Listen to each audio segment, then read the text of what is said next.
I recently stumbled into an HOA nightmare that make anyone's blood boil. Stolen packages, a power-hungry Karen, and entitlement so thick you could cut it with a knife. It started innocently enough. A single package vanishing from my doorstep, annoying but easy to shrug off as a fluke. Then it happened again and again, every delivery marked delivered but nowhere in sight. At first I chalked it up to a lazy driver or a neighbor mix-up, some simple glitch in the system. I checked tracking numbers, called the shipping companies, and got the same maddening reply every time. Successfully delivered to the resident at your address. That didn't add up. I wasn't sleepwalking, signing for my own mail and stashing it somewhere in a daze. Something was off. Then I noticed it wasn't just me. Neighbors started grumbling too. The guy down the street swore his new coffee maker never showed. A woman a few houses over said her son's birthday tablet disappeared before she could wrap it. Confusion hung over us like fog. No one saw anything, no clues, just empty porches. That's when the rumors trickled in. Karen, the HOA's self-crowned queen, had a habit of monitoring deliveries. A couple of folks claimed they'd seen her prowling porches, inspecting packages, sometimes walking off with them, all under the guise of protecting them from theft. It sounded nuts, but I knew Karen well enough to doubt her altruism. This was the same woman who handed out fines like party favors. Wrong mulch shade, Christmas lights up a day early, you name it, she'd slap you with a penalty. Legal threats were her love language. She once hounded a family over decorations before December 1st like it was a federal crime. Package security as her noble cause, I wasn't buying it. Still, I had no proof, just whispers and a growing pile of missing mail. Then one afternoon, I pulled into my driveway and caught her in the act. Karen, arms crossed, eyes narrowed, studying my porch like a hawk sizing up prey. I climbed out of my truck, keeping it casual. "Everything all right, Karen?" She spun around, flashing a smile so fake it could have been plastic. "Oh, just taking a walk, noticed something odd," she said, nodding at my empty steps. "Lots of deliveries getting stolen lately. I always check in when I'm nearby." I glanced at my door, no package, though I was expecting one. "Security concerns, huh?" She nodded, smug as ever. "A real shame. Of course, if you were an official HOA member, we could offer extra protection." There it was, the shakedown. She wasn't guarding my mail, she was holding it hostage. I forced a grin. "Appreciate the concern, Karen, but I've got my own security handled. In fact, I'm about to check my cameras." Her mask slipped for a split second, just a flicker of tension in her eyes before she recovered with a condescending laugh. "Oh, cameras, great idea, you never know who's snooping around." She sauntered off, all innocence, but I knew better. That night I did exactly what I'd said, pulled up my camera feed from the garage-mounted unit overlooking my porch. Hours of nothing fast-forwarded past until 11:34 a.m. There she was. Karen strolled up, glanced around, then snatched my package like it was hers. No hesitation, just smooth, practiced entitlement. I froze the frame, jaw tight, staring at her casual strut back down the street. She thought she could take whatever she wanted, no consequences. Sitting there, I knew a confrontation wasn't enough. I wanted her caught, exposed, and squirming. Tomorrow, Karen was in for a reckoning. That night, staring at Karen's smug face frozen on my camera feed, I knew I had her. But proof alone wasn't enough.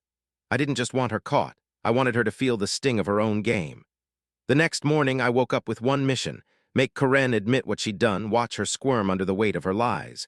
Charging straight to her house would have been too obvious. She'd just deny it with that fake smile and a flick of her HOA rulebook. Instead, I played it cool, going about my day like nothing was wrong, betting she was watching from her beige fortress down the street. Karen's place was textbook control freak, manicured lawn, not a weed in sight, the kind of house that screamed rules over people. Around midday, I took a casual stroll her way, hands in my pockets, whistling like I didn't have a care. I knocked on her door, counting the 5 seconds it took her to answer. Long enough to compose herself, I figured. She opened it, fake smile locked in place, posture stiff. "Oh, what a surprise," she chirped like I'd popped by for cookie recipes. "What can I do for you?" I matched her grin. "Hey, Karen, just thought I'd ask about a package of mine that went missing yesterday." Her eyebrows shot up, all innocence. "Oh dear, another one? That's terrible. Have you tried the carrier?" "I did," I said, tilting my head. "They confirmed it was delivered." Her lips pressed into a thin line of mock concern. "Well, you know how drivers can be, leaving things at the wrong house." I nodded, letting the silence stretch, then gave her a slow, deliberate look. "Yeah, maybe it ended up somewhere else, or maybe someone took it." Her smile held, but I caught the twitch in her jaw. "Oh, I'm sure it's a misunderstanding," she said, voice syrupy with condescension.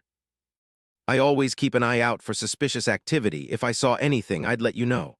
I let out a sharp laugh. "That's funny, Karen, because I checked my cameras last night." Her face froze, a flicker of something, panic, slipping through before she snapped back to performance mode. I pulled out my phone, tilting the screen to show her grabbing my package at 11:34 a.m., tucked under her arm like it was hers. Her eyes darted to it, and for the first time the polish cracked. "Well," she said, forcing a breathy laugh, "I can explain that." I raised an eyebrow. "Oh, I'd love to hear it." She straightened, chin up. "I was protecting your package. We've had porch pirates. I didn't want it stolen, so I picked it up for safekeeping." I crossed my arms. "Safekeeping," she nodded, dramatic sigh and all. "Of course I was going to return it, but I'm a busy woman, hadn't gotten around to it." My smile tightened. "Karen, it was delivered at 11:30 a.m. I got home at 6:00 p.m., 7 hours, and it was still at your place this morning." Her nostrils flared, and then she flipped the script. "You know," she said, voice softening into fake pity, "this hostility isn't very neighborly." I barked a laugh. "You stole my package." "I protected it," she shot back, staring me down, then she smirked. "If you're so convinced I stole it, take it up with the HOA." I narrowed my eyes. "You are the HOA." Her smile widened. "Exactly." My fists clenched so hard my nails bit into my palms. A police report wouldn't cut it, she'd wiggle out. I didn't want her fined, I wanted her humiliated. Sitting on my porch later, I hatched the perfect plan. Karen was about to regret ever crossing me. Karen's smug exactly echoed in my head as I sat on my porch, her smirk burning a hole through my patience. She thought she'd won, standing there untouchable, daring me to challenge her HOA throne. A police report, she'd twist it into a misunderstanding. An HOA complaint, she'd bury it in red tape. No, Karen thrived on control. She stole not just for the loot, but for the thrill of getting away with it. Fines wouldn't faze her, embarrassment might, fear even better. That's when James popped into my mind, my reptile-obsessed buddy who thought snakes were cuddly.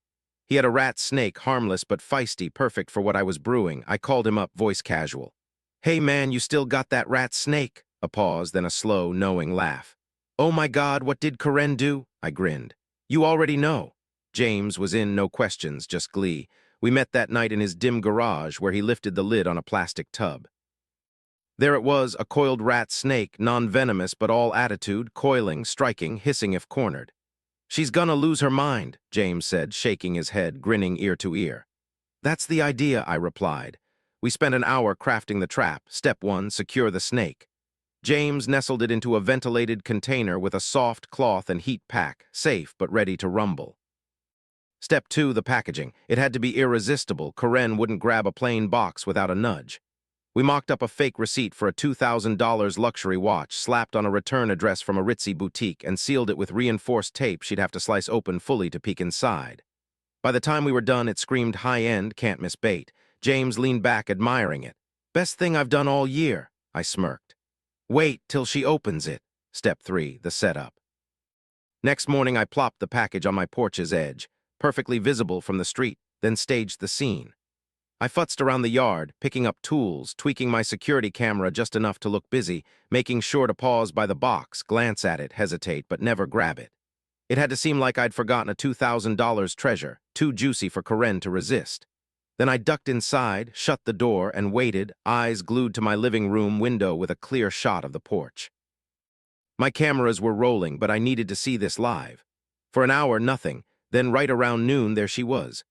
Karen hovered at the sidewalk's end, pretending to check her phone, eyes flicking to my house, the package, the street.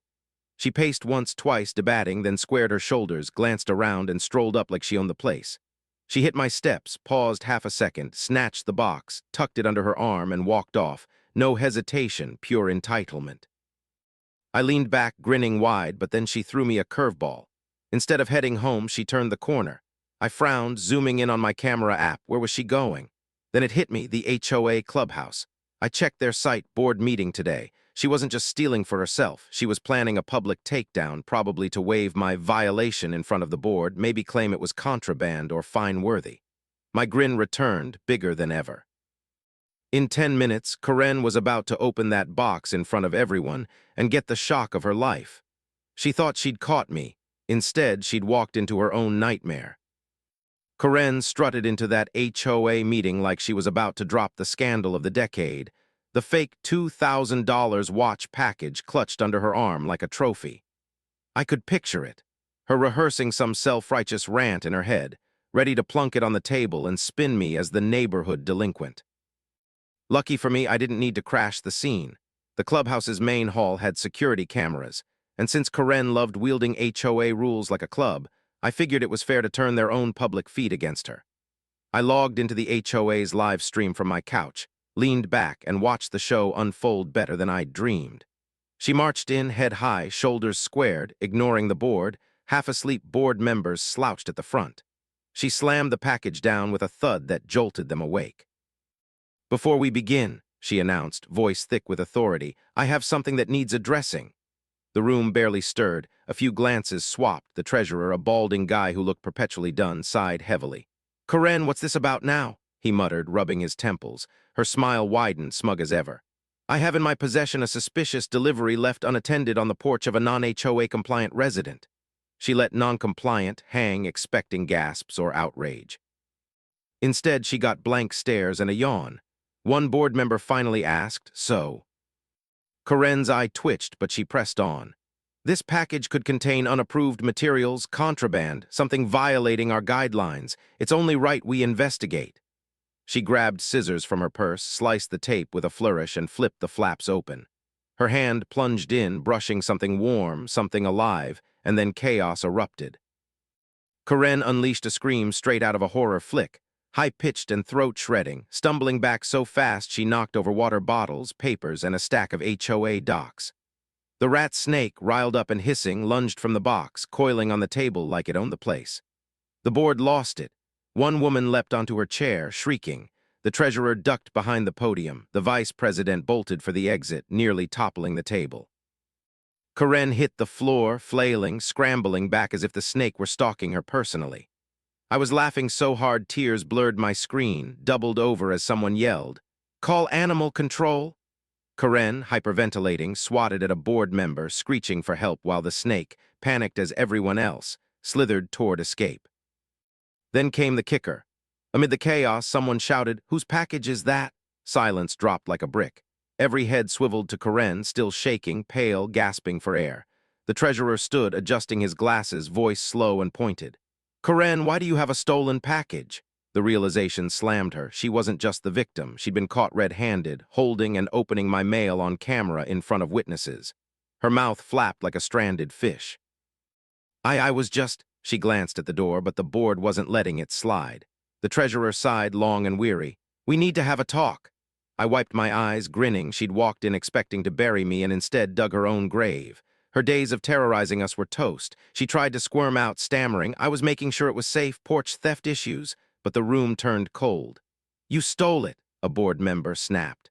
Another muttered, like she's done this before. The murmurs grew. Karen wasn't just busted. She was exposed, and the HOA was about to unravel her whole game. Karen's flailing excuses, "I was making sure it was safe," bounced off the HOA meeting room walls like a bad echo, but the board and the growing murmur of voices weren't buying it anymore. Her polished mask was shattered, replaced by a shaking, sweaty mess still reeling from the rat snake's surprise. The treasurer folded his arms, voice flat with exhaustion. "Explain why you had someone else's package, Karen." She laughed nervously, brushing herself off. "We've had porch theft issues. I didn't steal it. You opened it without hesitation," a woman cut in, eyes wide with dawning horror. "Like she's done this before," another muttered. The room turned on her fast, whispers swelling into questions she couldn't dodge. "Didn't she charge a security fee last year? What about the gate cameras that never got installed? She raised dues. Where'd that money go?" Karen's face drained white. "This is ridiculous," she snapped, panic creeping in. "I always acted in the community's best interest." But the treasurer sighed, a deep, fed-up sound, and muttered, "We need to check the HOA financials." Her eyes widened. She knew the jig was up. No, that's not," she started, but the questions piled on, and for once, Karen wasn't the one asking them. By meeting's end, the board voted for an official investigation into her actions. No one was letting her slink away this time. The fallout hit like a freight train. Within a week, Karen was ousted from her HOA throne, her reign of petty fines and porch prowling over. The investigation didn't stop there. Neighbors demanded answers, and when they dug into the books, it wasn't just packages she'd been swiping. HOA funds had vanished into mystery expenses, some tracing straight to her personal accounts. Within a month, theft charges loomed, and by year's end, the HOA dissolved entirely, too rotten to salvage after years of her bleeding it dry. She spent all that time watching, waiting, controlling, handing out fines for mulch shades, terrorizing us with rules, and now she was the one paying. For me, life flipped to blissful. Packages landed where they belonged, no more Karen, no more fake violations, no absurd HOA nonsense. The neighborhood buzzed with the story. Everyone knew how she'd strutted into that meeting expecting to nail me and instead got nailed by a hissing snake and her own greed. She never saw me coming, and I made damn sure she'd never forget it. James swung by a few days later, snake safely back in its tub, laughing as I recounted the footage. "Best trap ever," he said, and I couldn't argue. Humiliation hit her harder than any fine ever could. Looking back, it wasn't just about the packages. It was her entitlement, that smug belief she could take whatever she wanted and dodge the fallout. The snake was my ace, but the real win was watching her unravel in front of everyone she'd lorded over. Neighbors swapped tailies of her reign's end over beers, grinning like we'd all dodged a bullet. The coffee maker guy got a replacement. The tablet mom ordered a new one, life normalized without her shadow. I'd set out to catch a thief and ended up toppling a tyrant. My porch stayed quiet now, deliveries safe, camera feed dull, no more Karen lurking. She built her little empire on control, but one box, one snake, and one fed-up neighbor brought it crashing down. If she ever thinks of meddling again, she'll remember that hiss, and the whole damn neighborhood watching her fall.